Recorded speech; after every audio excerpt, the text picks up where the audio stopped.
সকলো অনুৰাগীয়ে কমেণ্টেৰে উপচাই পেলাইছে সাৰ্থক জুবিন গাৰ্গৰ পত্নী গৰিমা শইকীয়াক। হয় বন্ধু বান্ধৱীসকল, আপোনালোকে ভিডিঅ'টো শেষলৈকে চালে সকলো গম পাব কিয় কমেণ্টেৰে উপচাই পেলাইছে। প্ৰিয় বন্ধু বান্ধৱীসকল, সাৰ্থক জুবিন গাৰ্গ আৰু গৰিমা শইকীয়াৰ নতুন আলহী আহিছে।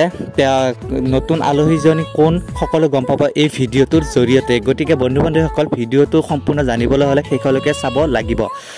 বন্ধু বান্ধৱীসকল, সাৰ্থক জুবিন গাৰ্গ আৰু গৰিমা শইকীয়াৰ মাজলৈ বহুত দিনৰ পিছত আহিছে এজনী কন্যা সন্তান। হয় বন্ধু বান্ধৱীসকল, আপোনালোকে ঠিকেই শুনিছে। যদিহে আপোনালোকে জুবিন গাৰ্গ আৰু গৰিমা শইকীয়াৰ এই খবৰটো শুনি ভাল পাইছে, তেতিয়াহ'লে প্লিজ লাইক কৰি চেনেলটো ছাবস্ক্ৰাইব কৰি দিবলৈ একেবাৰে নাপাহৰিব।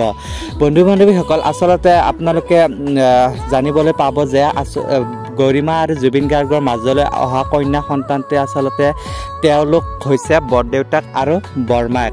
এই কথা জুবিন গাৰ্গৰ পত্নী গৰিমা গাৰ্গে নিজে ছ'চিয়েল মিডিয়াত শ্বেয়াৰ কৰিছে। গতিকে আজি ভিডিঅ'টো ইমানখিনি আছিলে। যদিহে ভাল লাগিল লাইক কৰি দিব আৰু চেনেলটো ছাবস্ক্ৰাইব কৰি কাষতে থকা বেল আইকনটো প্ৰেছ কৰি দিবলৈ নাপাহৰিব। পৰৱৰ্তী ভিডিঅ'ত লগ পাইছে। আজিলৈ ধন্যবাদ।